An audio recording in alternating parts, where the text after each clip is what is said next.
அண்ணா IAS academy சாதனையாளர்களின் சங்கம்.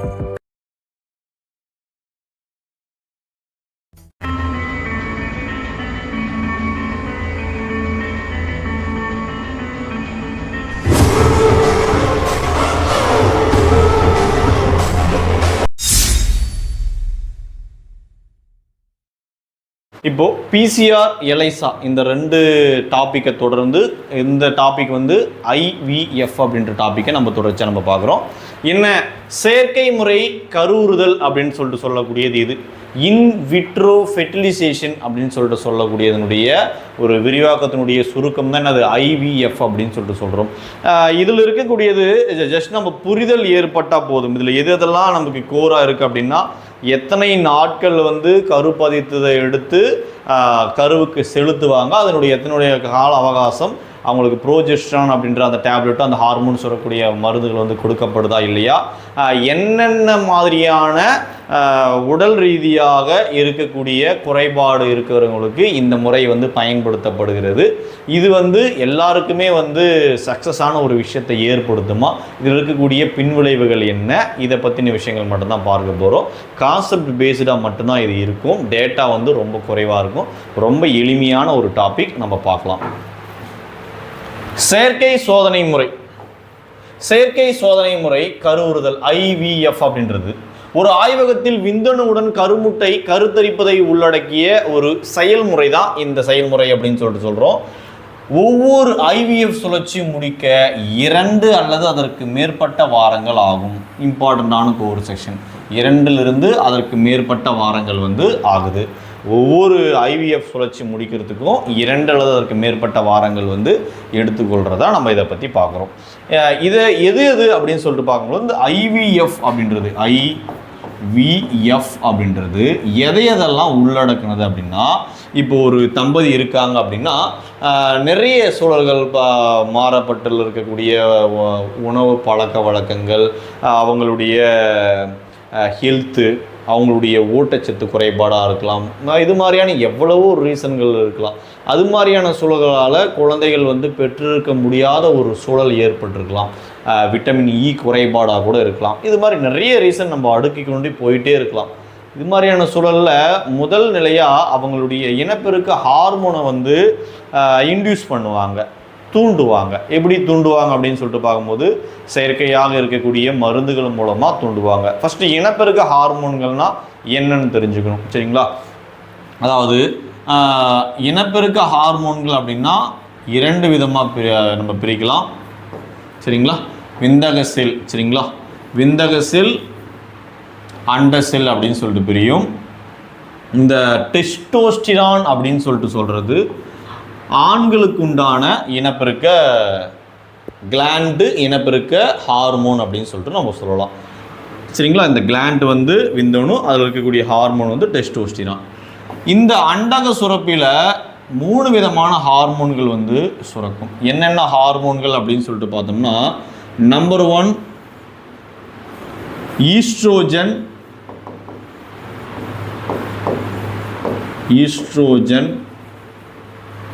Progesterone,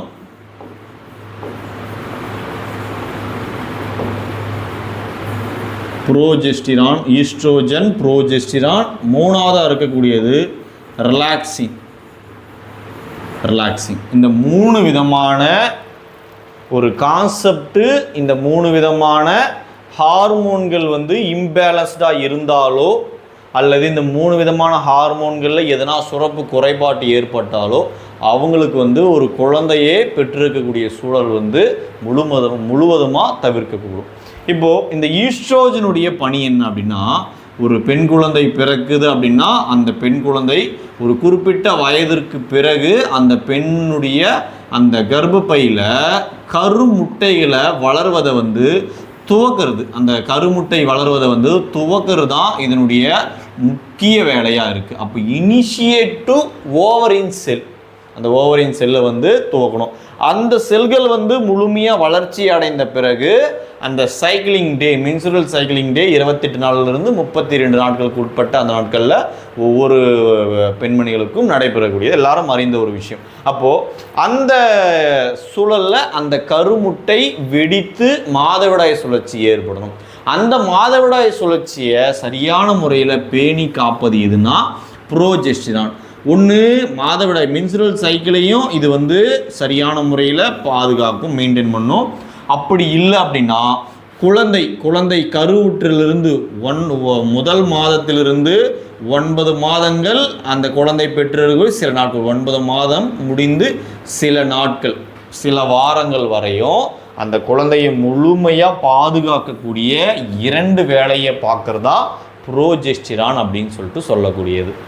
கடைசியாக இருக்கக்கூடியது ரிலாக்ஸின் அப்படின்றது அந்த குழந்தை பேரின் போது குழந்தை பெற்றிருக்கக்கூடிய சூழலில் அந்த தாய்மாருக்கு தசைகள் மற்றும் எலும்புகள் ஃப்ளெக்சிபிளாக ஆக்கக்கூடிய ஒரு ஹார்மோன் தான் ரிலாக்ஸின் அப்படின்றது. சரிங்களா? குழந்தை பேரை எளிமையாக ஆக்கக்கூடியது ரிலாக்ஸின். இதில் எந்த ஹார்மோன் ஃபால்ட் ஆனாலுமே அந்த பெண்மணிக்கு குழந்தை வந்து பெற்றிருக்கக்கூடிய சூழல் இல்லாமல் போயிடும். அதே போல் ஆணுக்கு டெஸ்டோஸ்டிரான் அப்படின்றது ஆணின ஹார்மோனில் குறைபாடு ஏற்பட்டாலும் அடுத்த சந்ததியை உருவாக்க முடியாத ஒரு சூழல் ஏற்பட்டுடும். இது இல்லாமல் விட்டமின் இ அப்படின்றதும் ஒரு முக்கிய ஒரு காரணமாக அமையுது.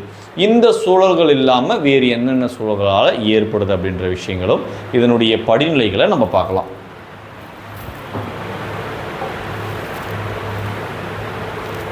அதான் நம்ம சொன்னது, கர்ப்பம் தரிப்பதற்கான வாய்ப்புகளை அதிகரிக்க ஐவிஎஃப் பல முறை செய்ய வேண்டியிருக்கும். எடுத்த உடனே நம்ம ஐவிஎஃப் நம்ம போகிறோம் அப்படின்னா நம்மளுடைய கர்ப்பப்பையில் செயற்கையாக நுழைக்கப்படுகின்ற அந்த ஒரு குழந்தையினுடைய அந்த கருவோ அல்லது அதுக்குண்டான ஹார்மோன் இன்ஜெக்ஷனோ இல்லை டேப்லெட்ஸோ நமக்கு ஃபஸ்ட்டு தடவையே வெற்றியை கொடுக்கும் அப்படின்றது பார்க்கும் பொழுது ஒரு சாத்தியமில்லாத ஒரு சூழல். அது வந்து பல முறை முயற்சிக்கணும் அப்படின்ற ஒரு கண்டென்ட்டை வந்து நம்ம முன்வைக்கிறோம். அதையடுத்து இனப்பெருக்க சுரப்பியல் என்னென்ன விஷயத்தை உள்ளடக்கியது? இனப்பெருக்க சுரப்பியல் அதாவது ரீப்ரொடக்டிவ் கிளாண்டை பற்றின விஷயங்கள். அதையடுத்து கரு உறாமை, கரு உறுதல் மையம், சரிங்களா, இன்விட்ரோ கருத்தரித்தல், இந்த திட்டத்தெல்லாம் உள்ளடக்கியது. எதனாலலாம் கரு உருவாக இருக்குது, ஹார்மோன் பிரச்சனையா, என்னென்ன விஷயங்கள், இது எல்லாத்தையுமே முழுமையாக ஒரு அனலைஸ் பண்ணக்கூடிய ஒரு தொழில்நுட்பம் தான். சரி, இந்த இன்விட்ரோ கருத்தரித்தல் ஐவிஎஃப் அப்படின்றது கருவுதலுடைய ஒரு முக்கிய செயல்முறை அப்படின்னு சொல்லிட்டு சொல்கிறாங்க. அது என்ன முக்கிய செயல்முறை அப்படின்னா கருமுட்டை, சரிங்களா, பெண்ணுடைய கர்ப்பப்பையிலிருந்து எடுக்கக்கூடிய அந்த கருமுட்டையும் ஆணுடைய விந்தணு அந்த செல்லையும் தனியாக எடுத்து ஒரு டெஸ்ட் டியூப்பில் தேவையான உபகரணங்களுடன் எடுத்து நம்ம அதை வளர விடும் பொழுது ஒரு குறிப்பிட்ட நாளுக்கு வளர்ந்த பிறகு அதை மறுபடியும் எடுத்து கருமுட்டையில் செலுத்தக்கூடிய ஒரு நிகழ்ச்சி தான் என்னது ஐவிஎஃப் தொழில்நுட்பம் அப்படின்னு சொல்லிட்டு சொல்லப்படுது. அதுதான் இன்விட்ரோ கருத்தரித்தல் அப்படின்றது என்பது கருவுறுதலின் ஒரு செயல்முறையாக நமக்கு தெரியும். அங்கு ஒரு முட்டையானது உடலுக்கு வெளியே விட்ரோனா என்னது கண்ணாடி, விட்ரோவில் விந்தணுவுடன் இணைக்கப்படுகிறது. இந்த செயல்முறையானது ஒரு பெண்ணின் அண்ட விடுப்பின் செயல்முறையை கண்காணித்தல் மற்றும் தூண்டுதல், பெண் கர்ப்பப்பையிலிருந்து கருமுட்டை அல்லது கருமுட்டை அகற்றுதல், விந்தணுவை ஆய்வகத்தில் ஒரு திரவத்தில் கருவுற அனுமதிப்பது, இது எல்லா விஷயத்தையும் உள்ளடக்குனது தான் இந்த ஐவிஎஃப் அப்படின்னு சொல்கிறது. இந்த கருவுற்ற முட்டை எத்தனை நாள் வளர்ப்பிற்கு பிறகு வெற்றிகரமாக கர்ப்பத்தை நிரவும் நோக்கத்துடன் மற்றொரு பெண்ணின் கர்ப்பப்பையில் பொருத்தப்படும். அதே பெண்ணுடைய கர்ப்பப்பையில் பொருத்தப்படலாம், இல்லை வேறொரு பெண்ணுடைய கர்ப்பப்பையில் பொருத்தப்படலாம். இப்போ தாய் தந்தை ஏன்ற ஒரு பர்சன், பின்ற ஒரு பர்சன், தாய் தந்தைனா இவங்களுடைய அந்த கருமுட்டை வந்து வளர்ந்த பிறகு அண்ட செல்லையும் இந்த செல்லையும் வளர்ந்த பிறகு இந்த தாயினுடைய கருவிலேயே எடுத்துன்னு வந்து வைக்கலாம், இல்லைனா வாடகை தாய் என்ற வகையிலையும் நம்ம ஏற்படுத்தலாம். அது கரு வளர்வதற்கு உண்டான ஒரு இடம் இருந்தால் போதுமானது அப்படின்ற ஒரு விஷயங்களை சொல்கிறாங்க. அப்போ அதுக்கு எத்தனை நாட்கள் தேவை அப்படின்னா இம்பார்ட்டண்டான டேட்டா 2லிருந்து 6 நாட்களுக்கு கரு வளர்ப்பு ஏற்பட்ட பிறகு அதை எடுத்துகிட்டு போயிட்டு அதை இன்ஜெக்ட் பண்ணுவாங்க. சில சமயங்களில் இது எதனாலலாம் ஏற்படுது அப்படின்னு சொல்லிட்டு பார்க்கும்பொழுது ஏஜினிங் அதிகமான வயசு ஆகிடலாம். அந்த வயசு அதிகமானதால் அந்த குழந்தையை பெற்றெடுக்கக்கூடிய அந்த ஒரு வலிமை வந்து அந்த உடலில் இருக்காது. சரிங்களா, உடலினுடைய இன்டர்னல் ஆர்கன்லேயும் அவுட்டராக இருக்கக்கூடிய அந்த ஒரு சக்தி அவங்களுக்கு இல்லாமல் போயிடும். என்னென்ன விஷயங்களால் இதை தாண்டி அவங்களால வந்து ஒரு குழந்தையை பெற்றெடுக்க முடியாத சூழல் ஏற்படுது அப்படின்ற விஷயங்களை நம்ம பார்க்கலாம். நம்பர் 1, ஃபிலோப்பியன் குழாய் சேதமடைதல் இல்லை அடைப்பு. அவங்களுடைய ஃபிலோப்பியன் அந்த குழாய் அப்படின்னு சொல்கிறது அது வந்து முழுமையாக சேதம் அடைஞ்சிருக்கலாம். அண்ட வெடிப்பில் எதனா ஒரு கோளாறுகள் ஏற்படலாம். எண்டோமேட்ரியோசிஸ் இல்லைனா கர்ப்பப்பை நார் கட்டி இருக்கக்கூடிய அந்த ஒரு சூழல், முந்தைய குழாய் கருத்தடை அல்லது அகற்றுதல். சரிங்களா, அதில் எதுனா ஒரு பிரச்சனை ஏற்பட்டுடலாம். ஃபஸ்ட்டு குழந்தை பெற்று எடுத்துட்ட பிறகு அதில் எதுனா ஒரு சின்ன ஒரு பிரச்சனைகள், சின்ன இதாக காப்பர் டீ யூஸ் பண்ணியிருப்பாங்க, அதுக்கு அடுத்த சூழல் அதில் என்ன இன்ஃபெக்ஷன் ஆகிட்டு இருக்கலாம். இது மாதிரியான நிறைய பிரச்சனைகளால் ஏற்படலாம். அதுக்கடுத்து விந்தணு உற்பத்தியில் செயல்பாடு குறைபாடு, ஆண்களுக்கு ஏற்படக்கூடிய குறைபாடு, மரபணு கோளாறுகள். இந்த ஆண்களுக்கு ஏற்படக்கூடிய மலட்டுத்தன்மை அப்படின்றது ஆய்வில் வந்து 1% தான் ஏற்படுது அப்படின்றத நிரூபிச்சிருக்கிறாங்க. இந்த ஃபிலோப்பியன் குழாய் சேதமடைதல்னால் என்ன அப்படின்னு சொல்லிட்டு பார்க்கும்பொழுது, இந்த பிரச்சனையால் கருமுட்டை கருவுறுவது அல்லது கர்ப்பப்பைக்கு செல்வது கடினம். இப்போது விந்தணு வந்து டைரெக்டாக இங்கே சென்றடைந்து கர்ப்பப்பைக்கு போகணும். ஆனால் இந்த ஃபிலோப்பியன் டியூப்லேயே பார்க்கும்போது எதனா ஒரு பிரச்சனைகள் அடைப்போ சேதமோ ஏற்படுது அப்படின்னா அந்த குழந்தை வந்து கர்ப்பப்பையில் போயிட்டு சேராது. அதனால் வந்து கருவுறுதல் வந்து நடைபெறுவதில் சிக்கல் ஏற்படலாம். அண்டவிடுப்பின் கோளாறுகள், அண்டவிடுப்பின் அரிதாகவோ அல்லது இல்லாமலே இருத்தல், கருத்தரிப்பதன் குறைவான முட்டைகள் சில கிடைக்கின்றன, கர்ப்பத்தின் வாய்ப்புகள் குறைகிறது. சரிங்களா, அண்டவிடுப்பு ஏற்படாமையே போயிடும். ஓவலேஷன் வந்து ஏற்படாது அவங்களுக்கு. அதாவது ஓவலேஷன் பீரியட் 28 நாட்களில் 14 நாட்கள் இது மாதிரியான நாட்களுக்கு பிறகு ஏற்படக்கூடிய அந்த ஓவலேஷன் அப்படின்ற அந்த ஒரு குறிப்பிட்ட காலநிலை வந்து அவங்களுக்கு வந்து ஏற்படாது.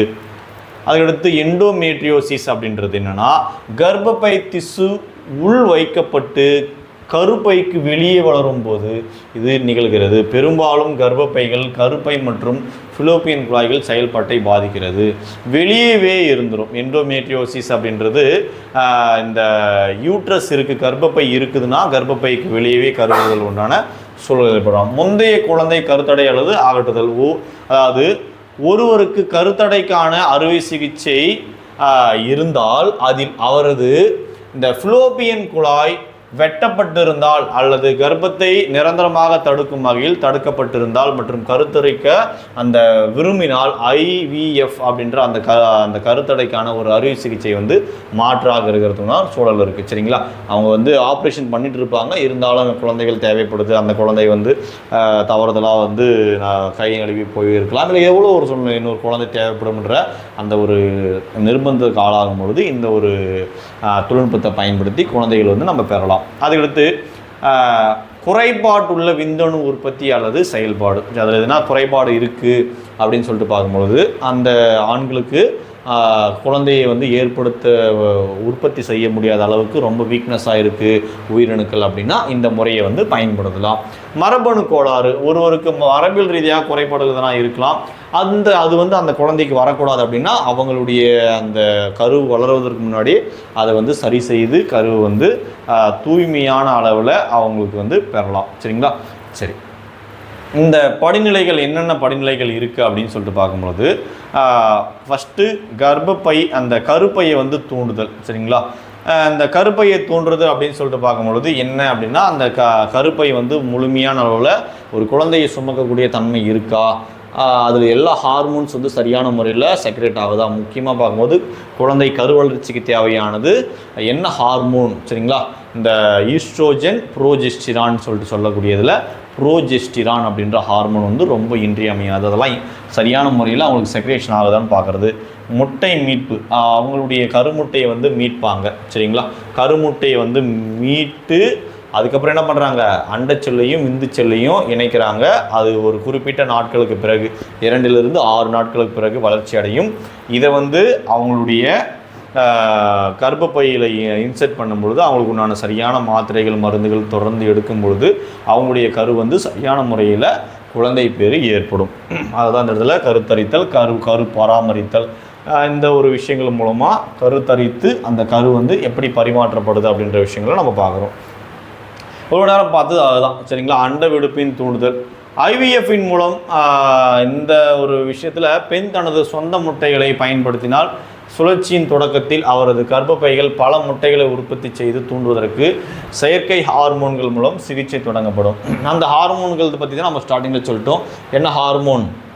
ப்ரோஜெஸ்டிரான் அப்படின்ற அந்த ஒரு ஹார்மோனை நம்ம பார்த்தோம். இந்த அம்சத்தில் என்னென்ன மருந்துகள்லாம் பயன்படுது அப்படின்னு சொல்லிட்டு பார்க்கும்பொழுது அந்த ஓசைட் முதிர்ச்சிக்கு ஃபஸ்ட்டு கர்ப்பப்பை தூண்டுதலுக்கு பார்க்கும்போது FSH இல்லைனா LH அப்படின்ற ஹார்மோன்கள், இந்த 2 கலவைகளை கொண்ட ஒரு ஊசி, அவை ஒரு நேரத்தில் ஒன்றுக்கு மேற்பட்ட முட்டைகளை உருவாக்க தூண்டுகிறது. மோஸ்ட் இம்பார்ட்டண்டான பாயிண்ட்டு, ஒரே நேரத்தில் முட்டைகளை அதிகரிக்கிறதுக்கு உண்டான விஷயம். செகண்ட், ஓசைட் முதிர்ச்சி. அந்த ஓசைட் முதிர்ச்சிக்கு வந்து முட்டைகளை மீட்டெடுக்க நுண்ணுரைகள் தயாராக இருக்கும் பொழுது பொதுவாக 9லிருந்து 14 நாட்களுக்கு பிறகு முட்டைகள் முதிர்ச்சி அடைய உதவுகிறது. அதுக்கு எதை எடுத்துக்கணும்? HCG.